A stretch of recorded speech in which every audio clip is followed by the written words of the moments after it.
평소에 했으면 좋겠다는 거죠. 그러니까 막, 제가 네, 좋아하는 책 제목 중에 그게 하나가 있어요. 사랑하는 사람과 저녁 식탁에서 죽음을 이야기합시다 라는 책이 있는데, 아까 말씀하신 것처럼 우리나라 사람들은 죽음을 얘기하는 걸 굉장히 터부시하잖아요. 재수없다고 생각하고. 그거는 아니라는 거죠. 그러니까 평소에 나의 죽음에 대해서도 그렇고 부모님들의 죽음에 대해서도 편하게 터놓고 얘기를 할 수 있어야 스스로 준비할 수 있고, 네, 조금 더 편안하게 죽음을 맞이할 수도 있고. 네, 그래서 제가 얼마 전에 예능 프로그램을 봤는데 어떤 40대 딸하고 70대 아버지가 데이트를 하는 내용이었어요. 근데 아버지가 이제 연세가 드셨으니까 80이 다 되셨던 것 같아요. 내가 죽으면 이라는 말을 꺼내자마자 그 딸이 화들짝 막 화를 내면서 아빠 왜 그런 소리 하세요? 그런 생각하지도 마세요. 막 이러면서 말을 막았어요. 그래서 아버지가 무슨 말을 하려다가 못했는데, 그러다가 물론 그분 뭐 요즘은 정말 90살, 100살까지 잘 살 수 있지만, 그러다가 어느 날 갑자기 아버지가 돌아가시면 그 일에 굉장히 후회가 될 거예요. 아, 그때 아빠가 무슨 말씀을 하시려고 했을까? 나한테 무슨 하고 싶은 말이 있진 않았을까? 굉장히 후회되는 일이거든요. 그러니까 그걸 굉장히 아유, 그런 얘기 뭘 벌써부터 해 라고 생각하지 마시고, 저는 보통 때도 그래서 저희 아들하고 가끔 얘기를 해요. 나 죽으면 어떻게 해라. 아들이 뭐라던가요? 아유, 엄마 무슨 재수없게 그런 소리 해. 저는 이제 제가 그 죽음학 교육을 하니까 항상 그런 책을 읽고 항상 그런 얘기를 많이 하기 때문에 저희 아들도 그냥 대수롭지 않게 편안하게 이제 뭐 밥 먹으면서 그런 얘기를 해요. 뭐 나는 죽으면 화장해서 뭐 어디다 뿌려라 막 이렇게 얘기하면, 아, 자기는 뭐 그냥 그래도 산소가 있는 게 좋다고, 뭐 아니 엄마 죽으면 그만이고 뭐 그 다음은 내 맘이지 막 이런 식으로 농담처럼 막 얘기하는데, 그런 내가 죽으면 내가 원하는 대로 사실 갈 수 있는 게 맞잖아요. 근데 아버님이 어떻게 장례를 치르고 어떤 식으로 해주길 원하는지 우리는 잘 몰라요. 옛날 사람들은. 저는 그 생각은 합니다. 죽으면, 장례식장에 노래를 틀어라. 얘기를 하고 싶더라고요. 네네. 그리고 내가 장례식장에 틀고 싶은 노래 미리 내가 정해야죠. 그러니까요. 그래서, 저는 지금 마음속으로 이제 하나가 딱 정해져 있는 게 있는데, 그게 제가, 사람들 미리 내가 정해야 되고. 초대할 사람. 누가 올지. 그렇죠. 저는 이제 뭐 많이 왔으면 좋겠지만, 그래도 이제 딱 제가 정한 노래에서 제 스타일로 뭔가 이제 제가 예전에 결혼했을 때는 결혼식은 사실 제가 하는 거고, 물론 이제 가족 간의 결합이기도 하지만, 그 맘대로 하는 게 별로 없었어요. 그래서 그것도 저는 본인들 맘대로 해야 된다고 생각하거든요. 그러니까요. 부모님들이 너무 많이 관여하잖아요. 그죠. 근데 부모님들은 그냥 상견례에서 끝나고 자기 결혼식은 자기가 준비했으면 좋겠어요. 그러니까요. 근데 또 나름의 식순이라는 것도 있고, 회사를 다니다 보면 저 결혼하는데 저 스몰 웨딩이라서 오지 마세요 할 수기도 또 그렇잖아요. 그러니까 일단 그게 요즘 코로나 때문에 장점 중에 하나인 것 같아요. 그렇죠. 코로나 때문에 의식이 많이 바뀌어서 결혼식도 그렇고 장례식도 그렇고 조금 이렇게 가족끼리 작게 해도 서로 이해되고 양해되는 이런 문화가 조금 생겨서 그거는 오히려 장점이지 않나 싶습니다. 저 그걸 해야겠습니다. 그 결혼식장에 가보면 그 결혼하는 신혼 그 부부들이 연애했을 때부터 사진을 이렇게 타다다닥 해서 예쁜 음악으로 하잖아요. 그러면 저는 장례식에 이상현의 인생에서 딱 태어났을 때부터 즐거웠던 시간 사진까지 딱 엮어서 제가 좋아하는 노래 딱 배경음악으로 해서 미리 편집해 계시죠? 그걸 이제 지금부터 할까요? 좀 해서 이제 가끔씩 업데이트를 하면 좋을 것 같고, 여러분도 좀 그렇게 좀 생각을 해보시면 어떨까 하는 생각이 음악을 들어요. 생각해 보셨나요? 내 장례식 때 틀어놓고 싶은 음악? 저는 그 마이 웨이라는 그 음악이 있는데 이게 이제 영어로 된 팝송인데요. 이 내용이 보통 이제 그거거든요. 프랭크 시나트라가 부르는 마이웨이 말씀하시는 거 맞는 것 같아요. 그게 그냥 그런 거죠. 나는 내 인생을 살아왔는데 뭐 나는 뭐 그동안 많은 일이 있었지만 내 방식대로 했다. 내 길을 갈 거야. 뭐 내 방식대로 해서 내 길로 내 방식대로 살아왔어. 뭐 난 여기저기 고속도로도 다 돌아다녀 봤고 뭐 이런 노래인데 일단 저는 이제 그거 들으면서 저희 이제 아버지 생각도 참 많이 났고, 또 제가 이제 한 가정의 아빠로서 살다 보니까 뭐랄까요, 좀 이렇게 제가 작가님을 사실 만날 팔자였는지도 잘 모르겠어요. 저는 그냥 원래 회사원이었거든요. 네.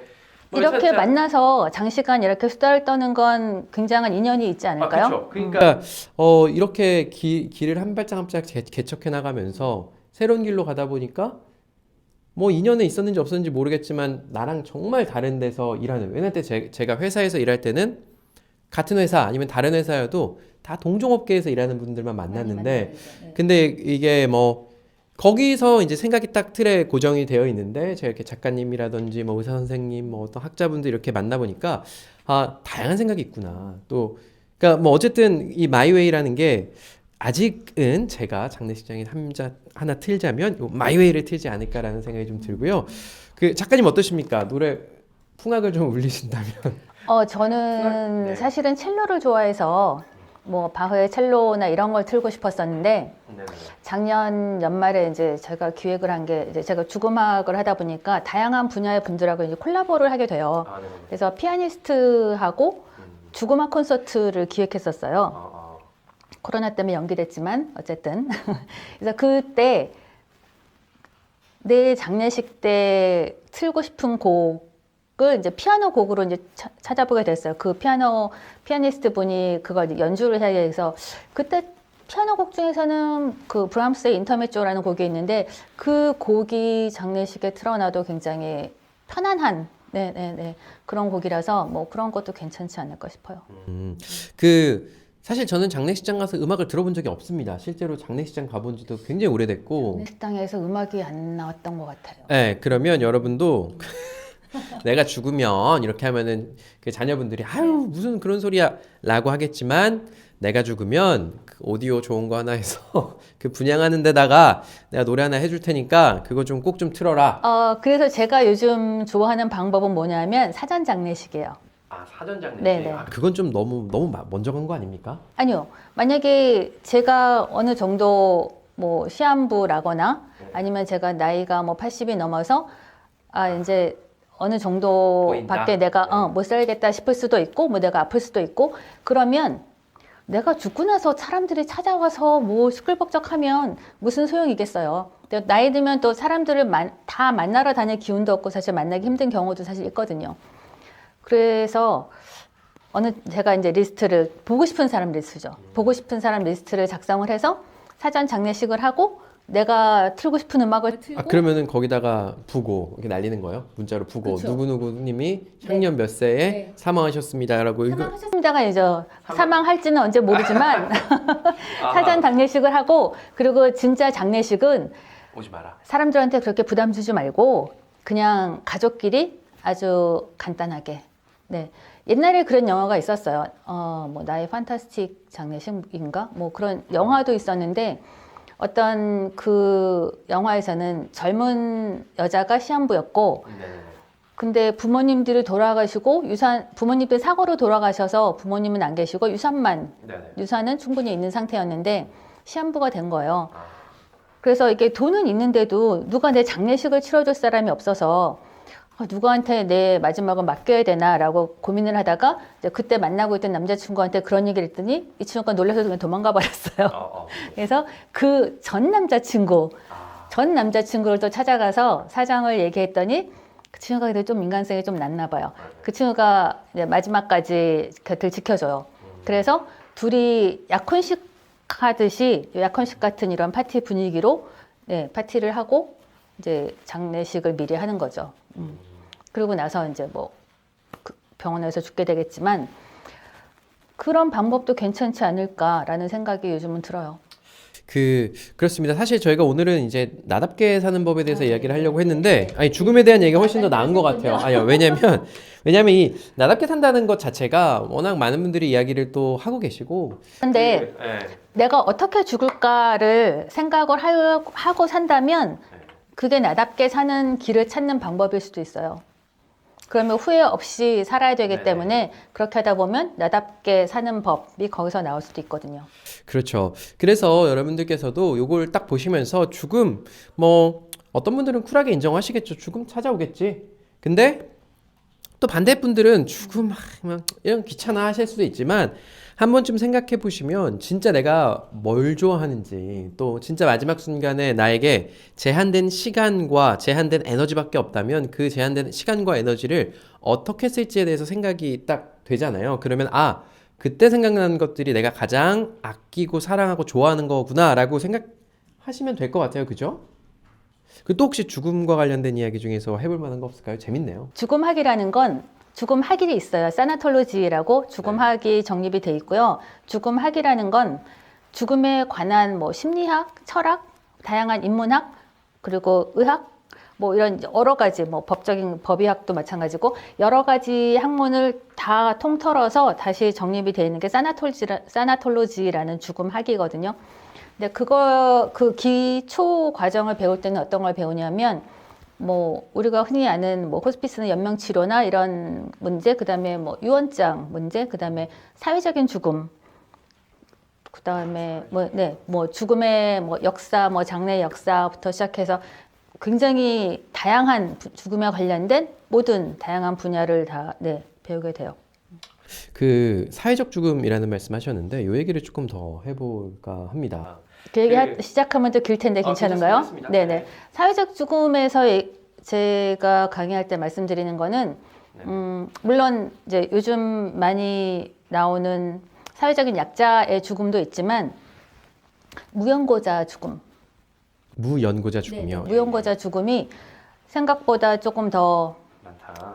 많고 심각한 문제인데 우리나라는 자살자가 뭐 1년에 자살자가 몇 명이고 우리나라가 OECD 국가 중에 자살률이 1위고 뭐 이런 통계들이 나옵니다. 근데 무연고자 죽음은 통계가 나오지 않아요. 아, 연고가 없으니까. 네, 연고가 없어서 예. 사람들이 관심이 없는 거죠. 네네. 그래서 무연고자 죽음은 통계가 나오지 않고 어떻게 해서 무연고자가 됐는지 어떻게 처리되는지 아무도 관심이 없고 굉장히 보면 말도 안 되는 법이고 어떻게 네. 이런 일이 일어나지 싶은 경우가 굉장히 많은데 개선되지 않아요. 아무도 그걸 개선하려고 노력을 안 하니까 국회의원들도 그런 거 발의 안 해주고 아무도 거기에 이 일을 다는 사람이 없잖아요. 무연고자이기 때문에. 이게 이런 거네요. 저는 이제 처음에 사회적 죽음이라는 말씀을 하셨을 때, 내가 사회적으로 그동안 그 가지고 있던 역할이 축소되면서 사회적으로 내가 아무 일도 못하는, 그러니까 은퇴 이후에 사회적으로 의미 있는 일을 하지 못해서 저는 이제 사회적인 죽음이다라고 해석을 했었는데 이거 말씀하신 사회적인 죽음은 그게 아니라 사회적인 문제. 네, 사회적인 문제로 죽음을 바라볼 때. 그렇죠. 사회에서 좀 제반되어 있는 뭐 법률이라든지 여건이 좀 되면 좋겠다는 생각이 물론 많이 듭니다. 여기. 네, 지금 말씀하신 그 사회적인 책임이 줄어들고 네네네. 사회적인 의무가 줄어들고 그거는 사실 꼭 나쁜 일만은 아니에요. 그러니까 제 그렇죠. 책에 보면 있는데 사회적인 자아가 없어지면서 개인적인 자아가 더 발전했다는 말이 있거든요.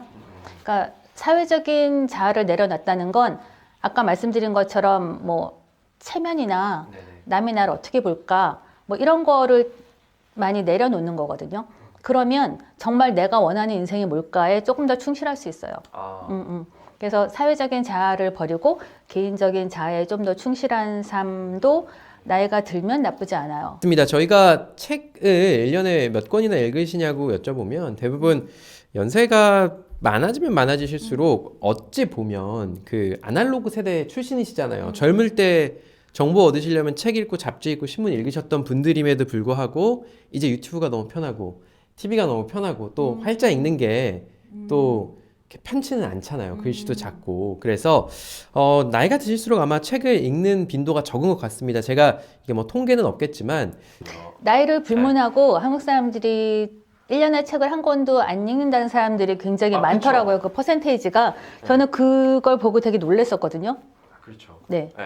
왜냐면 그러시면 안 됩니다. 네, 그죠. 그러시면 안 되고 제가 이렇게 작가님들 모셨을 때 들으시면서 책 한 권 읽었다 생각하시고 어제는 그 방금 작가님께서 계속 말씀하시는 것들이 책 속에 다 각각의 책 속에 녹아 들어가는 거잖아요. 그래서 뭐 읽기가 쉽지 않으시다면 유튜브에 유익한 컨텐츠들 보시면서 저희 계속 말씀 나누고 있었던 죽음이라든지 또 뭐 이런 내 장례식은 어떻게 이런 생각들을 한 번씩 해 보시는 거 좋을 것 같아요. 지금 딱 막 영상 밑에 자극적인 거 있거든요. 막 정치적인 거, 막 아니면 연예인 이어서 봐 유튜브가 추천해주고 있지만 그런가요?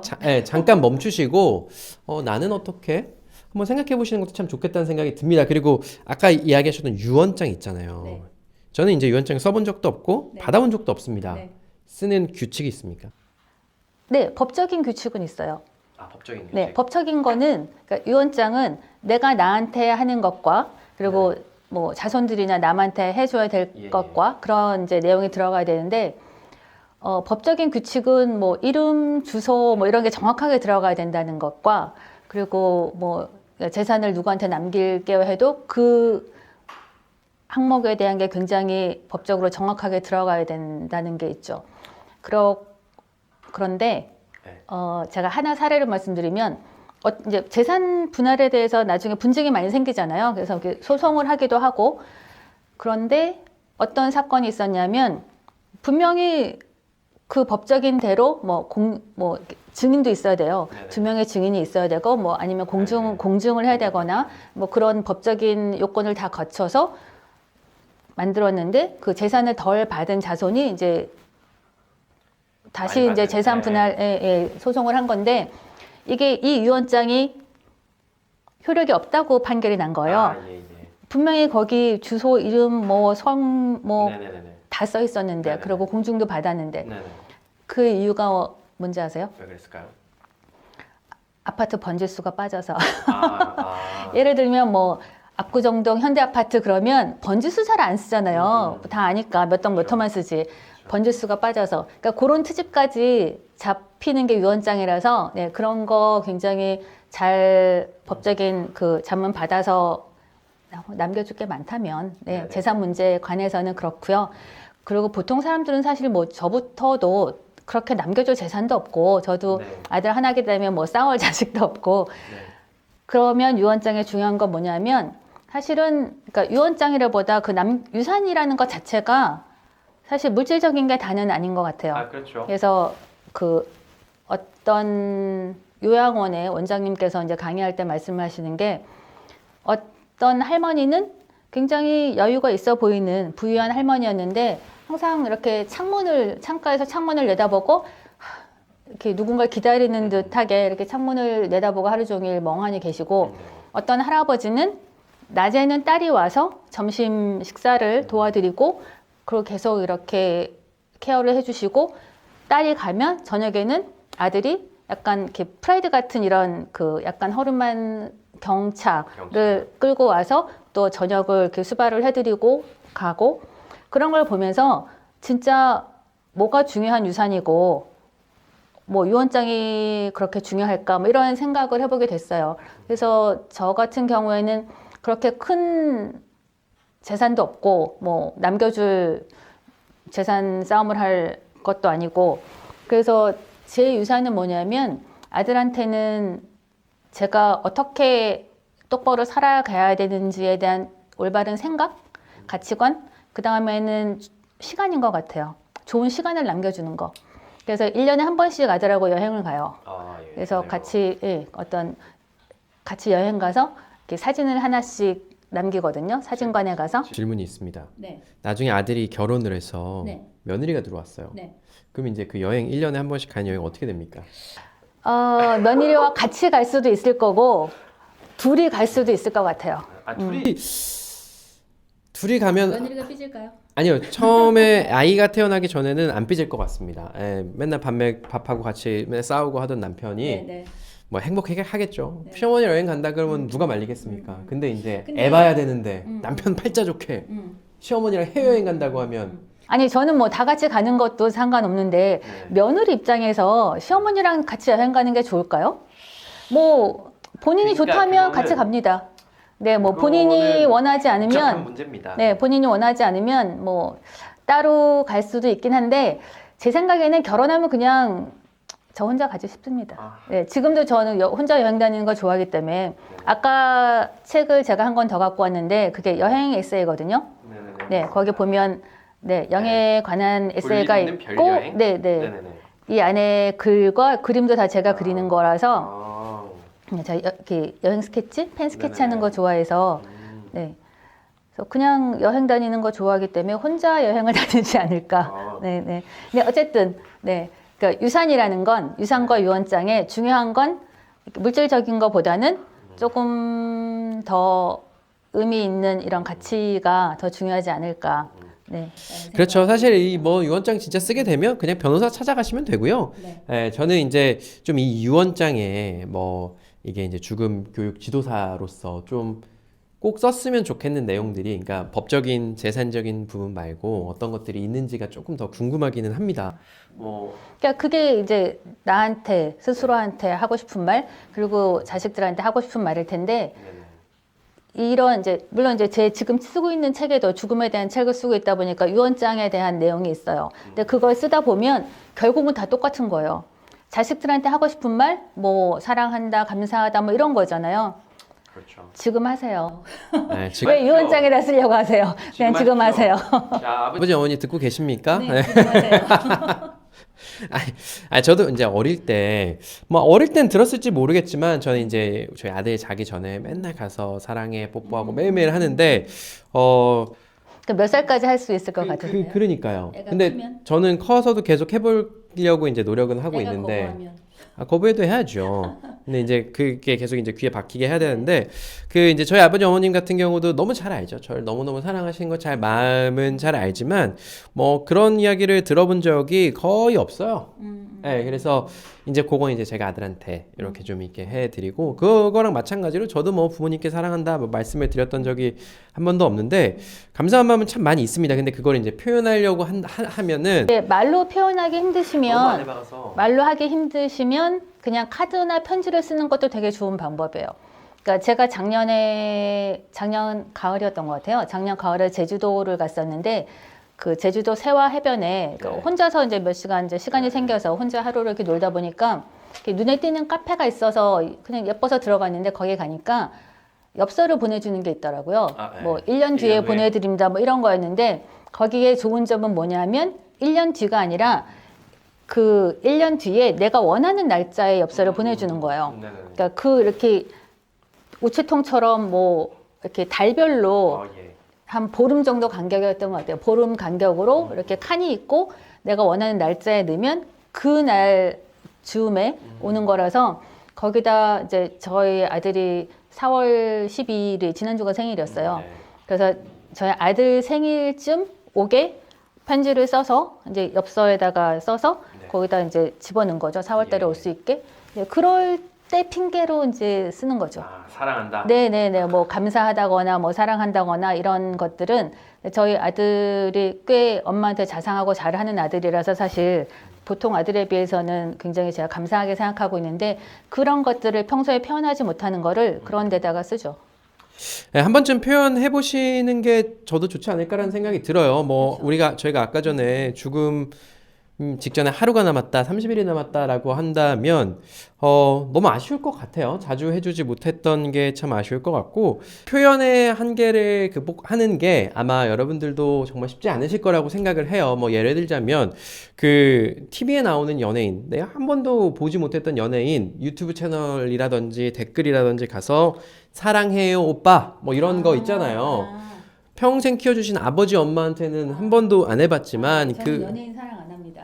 그렇죠. 근데 어렸을 땐 하셨을걸요? 아니요. 소녀 아니었어요. 때? 그러세요? 네, 저는 저를 좋아하는 사람을 좋아합니다. 그렇죠. 네네. 근데 이제 보통 그런 사람들이 많으니까 어쨌든 연예인들도 막 하잖아요. 그러니까 그런 거 사랑해요는 참 쉬운 거 가봐요. 근데 진짜로 나한테 소중한 사람한테 사랑한다고 이야기하기는 그러니까 옛날 때 그런 거 있잖아요. 어릴 때 아버지들 딱 술 먹고 들어오시면 딱 이렇게 얼굴 딱 비비시고 딱 용돈 딱 주시고 그게 아마 어려서부터 사랑한다라고 이야기하는 표현을 못 배우셔서 내가 자식을 사랑하는데 어찌 표현할지 몰라서 감추고 있다가 약주 한 잔 걸치시면 탁 들어와서 자는데 탁 이렇게 한 번씩 해주시고 그랬던 게 아닌가 하는 생각이 듭니다. 그죠? 아까 말씀드린 것처럼 한국에서는 감정 표현을 되게 자제하는 거를 뭐 점잖다거나 아니면 그래서 그런 이제 제가 요즘 애도에 대해서도 많이 생각하고 쓰고 있는데 그 애도가 잘 안 되는 이유 중에 하나가 그거예요. 누가 돌아가시면 그걸 충분히 슬퍼하고 애도할 시간이 있어야 되는데 괜찮은 척 해야지 칭찬을 받아요. 너 되게 의젓하구나. 되게 잘 극복했구나. 뭐 이렇게 칭찬을 받다 보니까 애들은 이게 잘 하는 거구나 라고 생각하고 자꾸 슬퍼도 참는 거예요.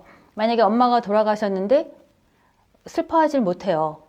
너무 그러면 이제 어른들이 얘기하잖아요. 야, 네가 너무 그러면 아빠가 더 힘들어. 반대일 경우에도 그렇고.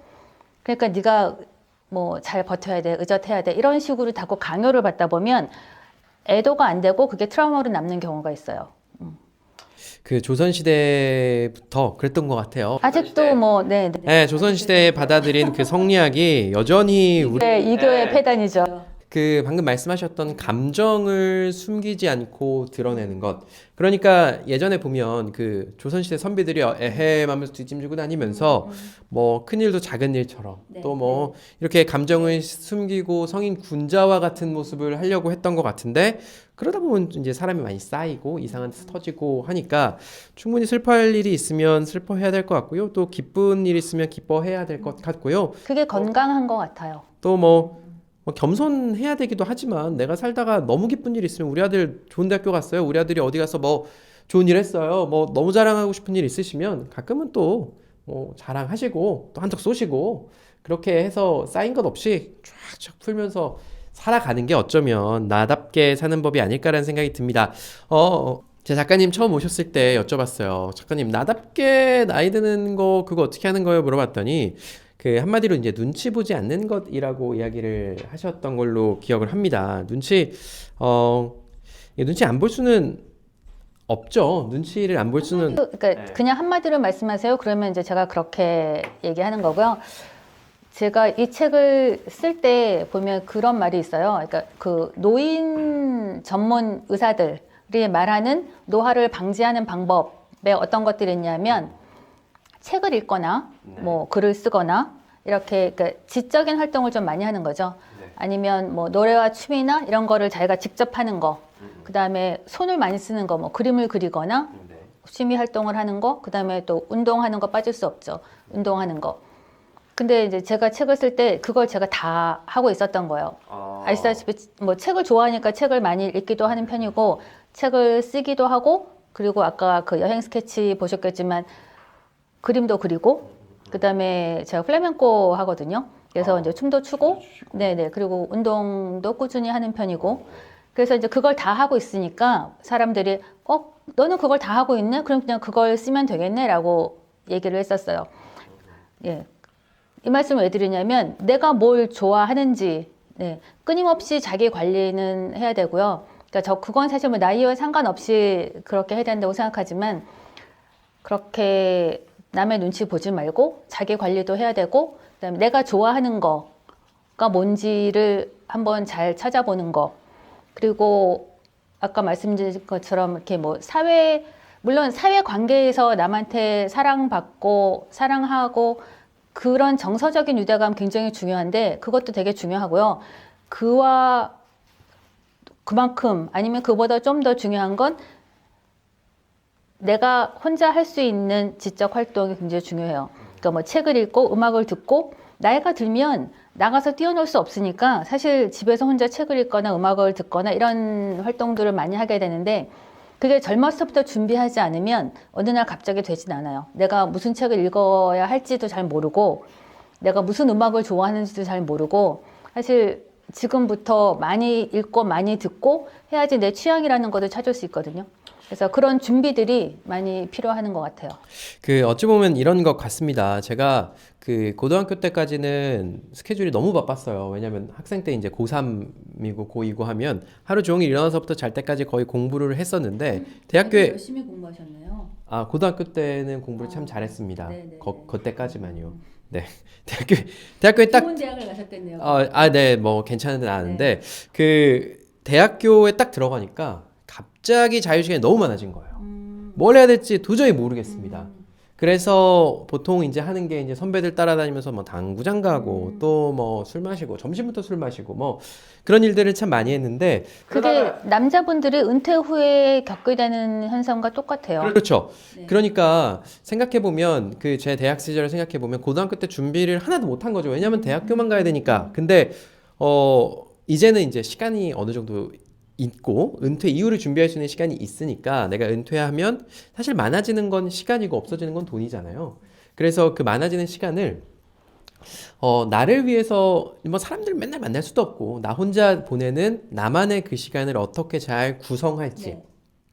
거기에 대해서 좀 생각을 미리 하고 뭐 말씀하셨던 음악도 마찬가지인 것 같아요. 음악도 내가 이것저것 들어봐야지 내가 어떤 음악이 좋은지 알고 또 음식도 이것저것 먹어봐야 어떤 게 맛있는지 아는 것처럼 지금 이미 은퇴하신 분들이라면 다양한 것들 해보시면서 내가 정말 좋아하는 거 잘 찾고 남자분들이 은퇴하고 나서 출근할 데가 없어지면 뭘 해야 될지 몰라서 그 시간에 공황장애가 오시는 분들이 있어요. 아, 그래요? 네, 그래서 일주일에 5번 골프만 치다가 쓰러지는 분도 있고, 네, 혼자 할 수 있는 게 아무것도 없어요.